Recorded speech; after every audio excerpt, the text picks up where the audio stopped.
Welcome back to Carneades.org. Today we are going to be looking at killing, letting die, and vigilantism. So, the recent murder of Brian Thompson, the CEO of UnitedHealthcare, has raised a number of philosophical questions about morality and justice. In this video, we're going to look at two sets of those questions. There is one set of questions that focuses on the culpability of those in positions of power who make decisions that let people die, such as denying life-saving care to protect profits. Are these individuals morally responsible for the lives that are lost because of their decisions? There is a second set of questions around the justification for vigilantism, i.e., punishment of crimes without legal authority. Is it morally permissible for a vigilante to take justice into their own hands? And if so, under what circumstances? In this video, we're going to first look at the questions around moral culpability, and then we will look at the questions around vigilantism. So, the first question has to do with topics that are commonly debated in philosophy. Is there an important ethical difference between killing someone and letting them die? In effect, is enacting an insurance policy that will let thousands die by denying them coverage for life-saving treatment morally different from killing them? Consequentialists generally say no. The outcomes are the same, and therefore the ethical assessments should be the same. Those who are not consequentialists argue that there are often situations in which letting die is morally different from killing.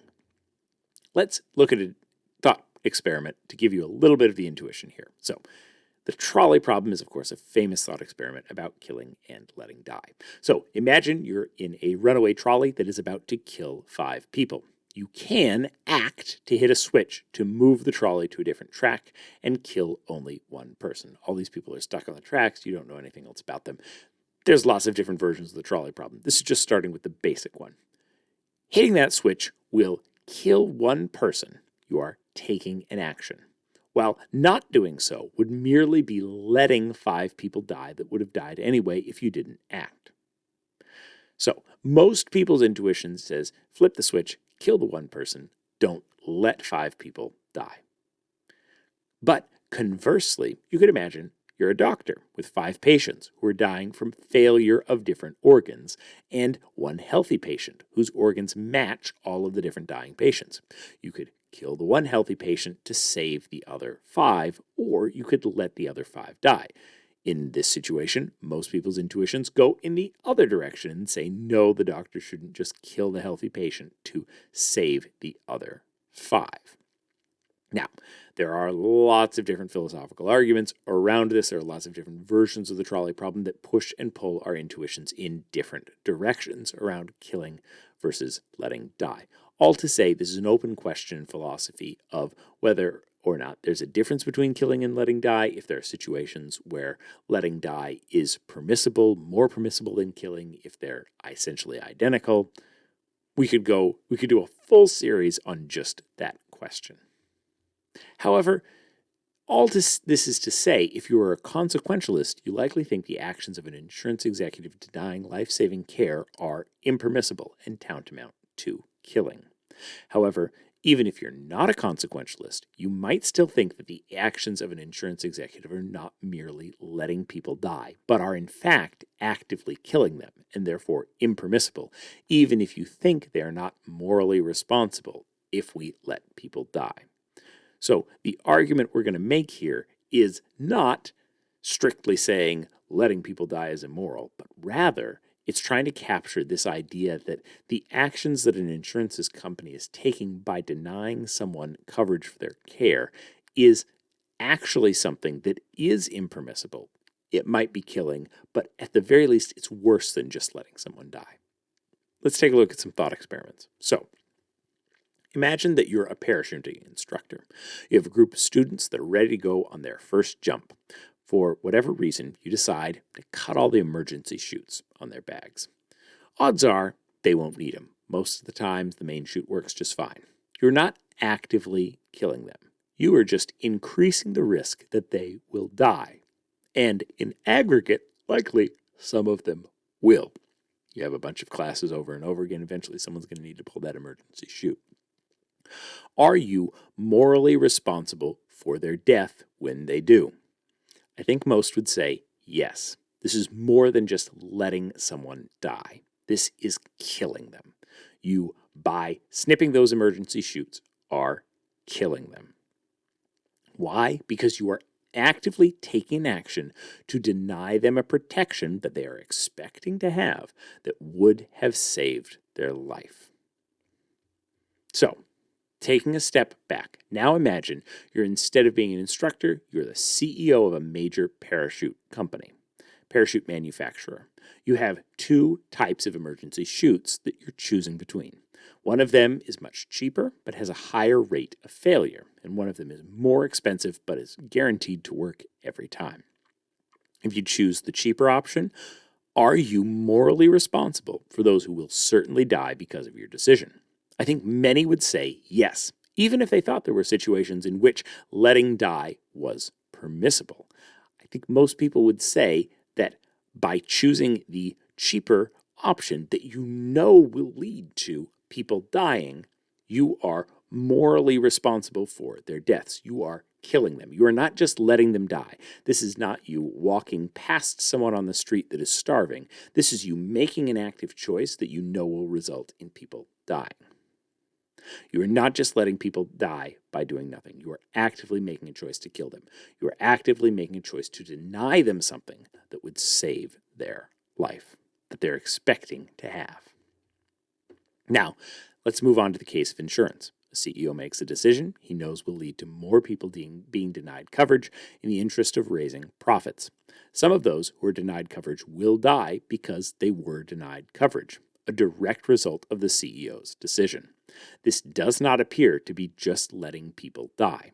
Just like the parachute manufacturer, the insurance CEO is actively making a choice to deny some of their life-saving services to customers, services that could save those lives if they were provided. This is not someone merely letting a person they don't know die. This is a company refusing life-saving services that it promised to a customer to make more money for shareholders. For many ethical viewpoints, such an action is the moral equivalent of murder. This is made worse by the fact that as CEO of a health insurance company covering 52 million people, any choices to deny coverage or increase the rates of denials in favor of shareholder value likely killed thousands of people, making the CEO a more effective mass murderer than any mass shooter in history. Now, it's important to note that there is a crucial difference here between a public organization, such as a government, making a decision to take on more mortality risk to save money, and a private one doing so. For example, if a government raises the speed limit, it is aware that this will result in more risk and more death. However, a democratic government may be accurately responding to the desires of its people, who would be willing to trade a little risk for a faster commute. Check out our book, Are All Lives Equal, for more on the best ways for governments to be valuing lives in such a way that allows people to be exerting their preferences on the government while still dealing with these complicated issues of mortality risk. The reason that this is immoral for a CEO to do, in a way it's not immoral for a government to do, is because the CEO is responding to the needs of the shareholders, not to the customers. The CEO's job is to make as much money for the shareholders as possible, which means limiting the services provided to customers as much as possible, because customers cost money. And claims that are approved cost money. If these were the same group of people, in other words, if everyone was an equal shareholder that was also a customer, then this could be a legitimate choice to make based on the views of the customers/shareholders. In other words, if the customers all got together and voted to cut coverage overall to increase profits or reduce premiums or give themselves money back, this would be a completely legitimate choice to make, because it's people having that autonomy over their own lives and their own mortality decisions. The problem is that the CEO is making the decision to say, we are going to cut benefits to customers and therefore kill more of them, to increase the profits for a different group of people, for our shareholders. In most countries, this kind of exchange and voting is accomplished by nationalizing healthcare, making our healthcare insurance systems run by the government because the government is, at least in theory, responsive to the will of the people. But since the shareholders and the customers are different people in private healthcare systems, the goal of the CEO is to take as much life from the customers and translate into it as much value as possible for the shareholders, turning the lives of the poor into dividends for the rich. Okay, now that we've established the case that the actions of a health insurance CEO who denies coverage for life-saving treatments for the purpose of increasing profits is, for many, morally tantamount to murder, the question remains what should be done about this. So moving to the second half of this video. One solution is vigilantism. This is the idea of taking the law into one's own hands, a form of what philosophers would call retributive justice.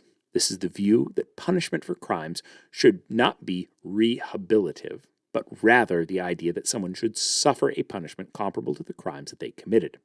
If someone was accused of murdering thousands of people, for example, retributive justice might advocate for them to be killed.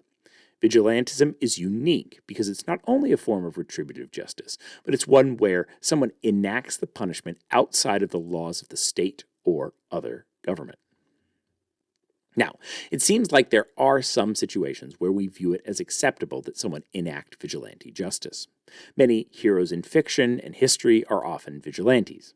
Batman, the Lone Ranger, Robin Hood, Brian Mills, John Wick, Jim Phillips, the Count of Monte Cristo, etc. People often view such actions as morally justified, even if they are against the law. If we allow that there are some situations where taking the law into your own hands is merited, the real question is what are the situations in which vigilantism is justified? And how could we know that we were in such a situation? So let's start with clear examples where vigilantism might be merited. In a society that has no government, complete anarchy, where there is no punishment for anyone that commits a crime, it seems like individuals should be morally allowed to enact their own justice. While this might not be preferable to having a government with laws supported by the people which enacts its own justice, it seems that the only way one will get any justice in a society with no government at all is to enact it oneself. This fits with some philosophical models of justice, which argue that vigilantism is impermissible in societies with a government, as the people in that society have expressly given up their rights to retribution to the state, because the state has a monopoly on violence.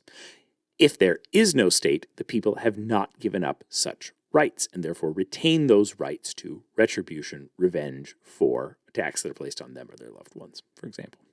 One might also make the argument that some justice, even if it's imperfect, is better than no justice, and therefore vigilante justice, even if it's not fully good, may be better than no justice at all, because it may lead to more crimes being committed overall. Historically, we've seen this in places like the early American West, where communities that lacked formal governments or enforceable laws often formed vigilante groups to deal with criminals. These had mixed track records, as sometimes they actually dispensed justice, and other times they wound up killing innocent people without due process. These are some of the challenges of vigilantism. There are benefits to going through the process of the government. Often there is due process there, whereas vigilantism lacks that due process, lacks that epistemic justification for ensuring that those who are guilty are the ones that are being punished.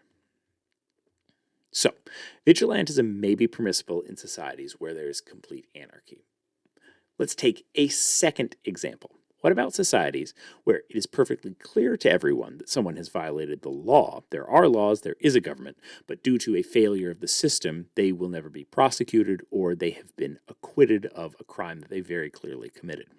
This is importantly different from situations where the law itself is unjust, but rather it refers to those situations where someone has violated the law but is never convicted. The question in such situations is often an epistemic one. How does the vigilante know that the perpetrator is guilty when they cannot be proven guilty in a courtroom? This is one of the reasons that it is so easy to support vigilantes in fiction, because in fiction we can see exactly what is playing out. A specific narrative is being told, and we as the audience don't have this epistemic question of, is the perpetrator guilty? Often we are very clearly shown that the perpetrator is guilty. They don't need to prove it in a courtroom, and so you have the audience on your side. But in the real world, often these questions are much murkier. There are many situations where many may believe a person is guilty, even if they're in fact innocent. Many justice systems are set up so that it's harder to put an innocent person in prison than to let a guilty one go free for this exact reason, because it would be a greater crime to convict an innocent person than to let a guilty one go free. In such situations, the morality of the vigilante's actions will likely depend on several things. What evidence do they have of the crime? Were they a witness or the victim themselves, such that they have privileged information that everyone else doesn't have? They are very confident that this person committed the crime because they were the one that was attacked, because they witnessed someone killing someone else. Why is the person not able to be prosecuted is another question that's important to consider here. Is it because there is uncertainty about their guilt, or is it because the system is broken and corrupt? If it's the former, what is it that this individual vigilante thinks that they have that proves this certain guilt? If it's the latter, what evidence does the vigilante have that the system is actually broken and corrupt? Because it's very easy to dismiss a system that simply disagrees with you as broken or corrupt without any real evidence. The vigilante in such situations has a high epistemic burden to justify their actions. But that's not to say that they cannot meet it. Someone who has personally been a victim and has high confidence of the guilt of the perpetrators, or someone that is inside the system and has personal information that it is corrupt and that it is broken and that the person is guilty, but the system didn't enact the proper justice to them, would be more justified in their actions than someone that has no more evidence than a jury did when they acquitted an accused. And so there may be reasons that a vigilante coming from the general public is unjustified in their actions, whereas a vigilante who is the victim themselves may be much more justified. This also gets to an important question with vigilante justice. What gives the vigilante the specific right to enact such justice? A democratic state has been given the right to enact justice through the consent of the governed. But what right does an individual vigilante have to enact justice? Once again, it seems like a direct victim of the crime might have greater rights here than merely a concerned member of the public. But there's this question of, still, what makes a direct victim of the crime have this special status of the ability to enact justice that we generally prescribe only to the state? Though ultimately the moral authority may come down to whether the individual has the support of the public overall. Remember, the reason the state has the right to a monopoly on violence, at least in a moral sense, is because of the consent of the governed. If the people, whether those that elect prosecutors or those that sit on the jury, think that a vigilante was justified in their actions, was morally justified in their actions, they may be able to grant that moral authority to any person they choose.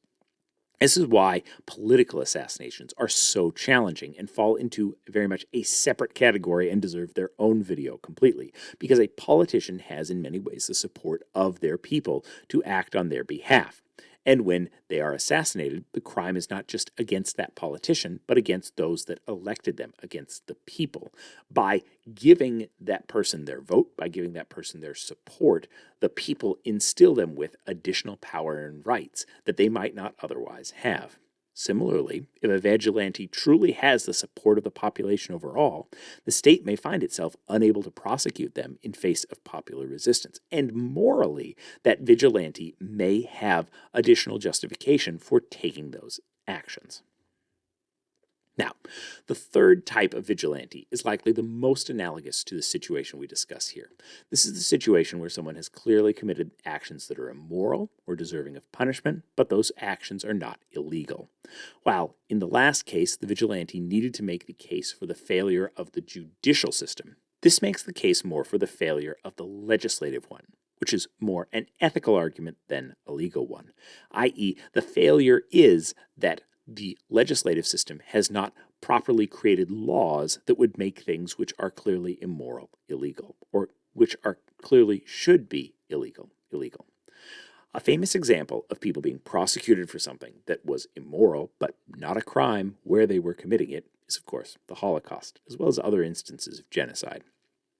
This has other complicated dimensions involved, since it was also a war crime. It involved the prosecution of members of a government, which has that similar problem to political assassinations, and therefore is unique in many ways. It also was a crime arguably perpetrated on a scale greater than any other crime in history. And so in some ways it falls out of scope for this. But check out our video on what is genocide for more. However, it also does have many parallels to this case. Many involved in the Holocaust were paper pushers who did not directly kill anyone, but took actions that denied them life, similar to our insurance CEO. Many were people who were just trying to make the system the most efficient it could be and ignoring the moral consequences, making the case if they were just doing their job. Hannah Arendt famously discusses the evil that can be done by just doing your job and trying to make things efficient without questioning the moral authority of the institution you're working within in her book, Eichmann in Jerusalem, A Report on the Banality of Evil. Check out that book if you want more information on that whole set of arguments. So if there are some situations in which the laws are immoral, what standards does a vigilante need to meet to show that they are in that situation and therefore their actions as a vigilante are justified? So the first would be to make an ethical argument that the actions are immoral, that the thing that was done by the perpetrator is immoral. The argument in the first half of this video delves into this question specifically for insurance CEOs. The second argument to make would be the epistemic one, that the particular individual had already committed the ethical violation. This is often easier than the unenforced situation that was kind of our second situation where vigilantism might be justified, because individuals who do things that are immoral but not illegal are less likely to hide their crimes and may explicitly put out emails and policy documents relative to them. The third argument that a vigilante would need to make is the claim that the punishment that they are doling out is appropriate for the crime. Even among those that support vigilantism, some may think that the death penalty is too much for any crime. Others claim that vigilantism should inherently be less retributive than government justice, since it needs to meet a lower standard of proof, and therefore advocate vigilantism that does harm to perhaps facilities and buildings and property, but not people. The fourth argument, as discussed in kind of our second category, is that the vigilante has the right to enact justice in place of the state. Why this person should have the right to act on behalf of the public overall. If they can make those four arguments, the vigilante is a strong case for their actions being justified. So, the next question we need to ask is who this person would need to make such a case to. Inevitably, the answer is going to be the jury at their trial.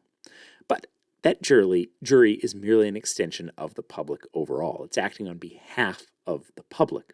The vigilante needs to make their case to the general public. If the general public accepts the vigilante's arguments, then their actions may be morally justified on the same grounds that the state justifies its use of force through the consent of the governed. If you think that the state can be justified in enacting force against people because the people overall consent to it, if the people overall consent to a vigilante enacting force as well, their actions may be morally justified. If not, if the public does not accept that, then those actions are not justified. A huge challenge here is that the vigilante can only make this case after the crime is committed. The state has an interest in maintaining its monopoly on violence. And so if someone else starts advocating to take that away, the state will likely act before the vigilante can. The more support there is for vigilantes in situations like this, the more it may indicate a failure of the political system to translate the will of the people into laws that enforce the moral will of those people.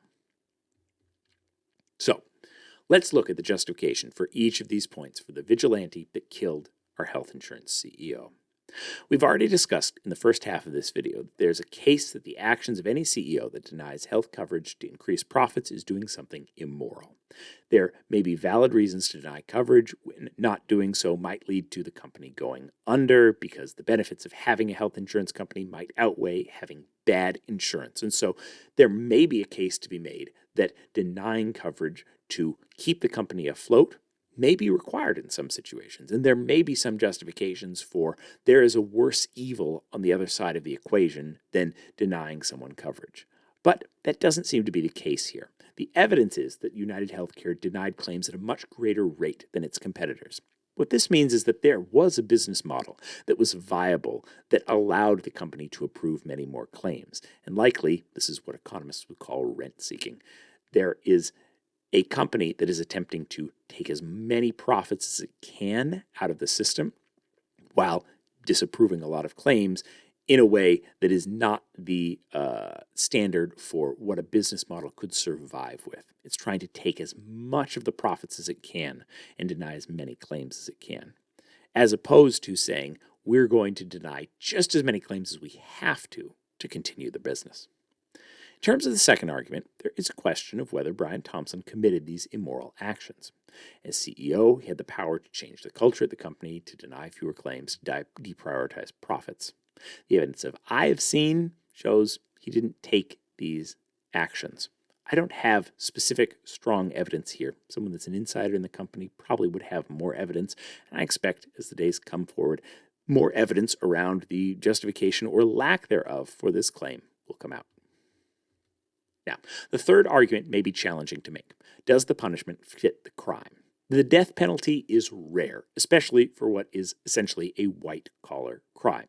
Many think that capital punishment is always wrong, and so would likely get off the train here and say, this doesn't check this box.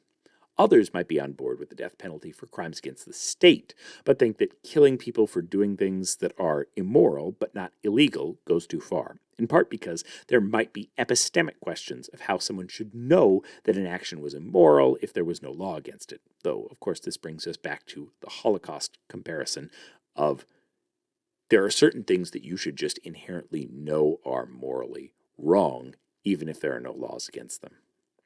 However, those that support this claim might argue that there are many people that the actions of this man killed, that this is not a single murder, but rather a mass murder, and that a quick and painless death is a much nicer punishment than the crime of denying coverage to many that died in horrible pain. Finally, there's the fourth point. Who is this man to enact justice? Right now, we don't know. He seems to at least be sufficiently competent to exact this justice without causing collateral damage. If he had have caused that damage, that would significantly weaken his case for being a true or justified morally vigilante. His case will be strengthened if it becomes clear that he was personally harmed by UnitedHealthcare or that he had privileged information that their operations that showed him that the CEO was ultimately culpable for particularly harmful decisions. In the end, if he is caught, it will be up to a jury of his peers to decide if he's met these standards. Juries are allowed to nullify a verdict, i.e., say that someone committed the crime but that they are not guilty, if they believe that the defendant committed the crime but they believe the law itself is unjust. This is, once again, the ability of the people, acting through a jury, to say that this individual is acting on the will of the people, even when the laws don't match the will of the people, because at the end of the day, the only justification that the laws have is being based on the will of the people. So, where does this leave us? Did the CEO do things that were immoral but not illegal by denying people coverage for life-saving care to prioritize profits? It's pretty likely. Is vigilante justice morally permissible in some situations? It seems so. In situations where there's anarchy and no government, there's a case for it. Is it morally permissible in this particular situation? Maybe. It'll depend. The challenge for vigilantes is they often can't know if they are doing something that is justified ahead of time, because unlike a government that gets elected on a mandate first and then takes actions, the vigilante must act first and convince people that they were justified later. They may believe in their cause, but they won't know until afterward if they were a hero or a villain. This is also the danger with them, because they don't know if they are actually acting on the will of the people. This is also the danger with vigilantes. Many people think that they have the whole world on their side, that their ideas are what everyone else thinks, when in fact they don't at all. And it's a danger of encouraging vigilantes, because for everyone that's actually acting on the will of the people, how many more will take actions that are not the will of the people? Should any Yahoo with strong moral convictions be able to kill now and find out if their actions were justified later? What do you think? Is a health insurance company denying life-saving services solely to increase profits immoral? Is this comparable to killing, letting die, or is it somewhere in between? Are the laws that allow this immoral? Was the shooter justified? Are vigilantes good for society to address imperfect systems, or are they dangerous, as vigilantes can't know if their actions will be justified until after they commit them?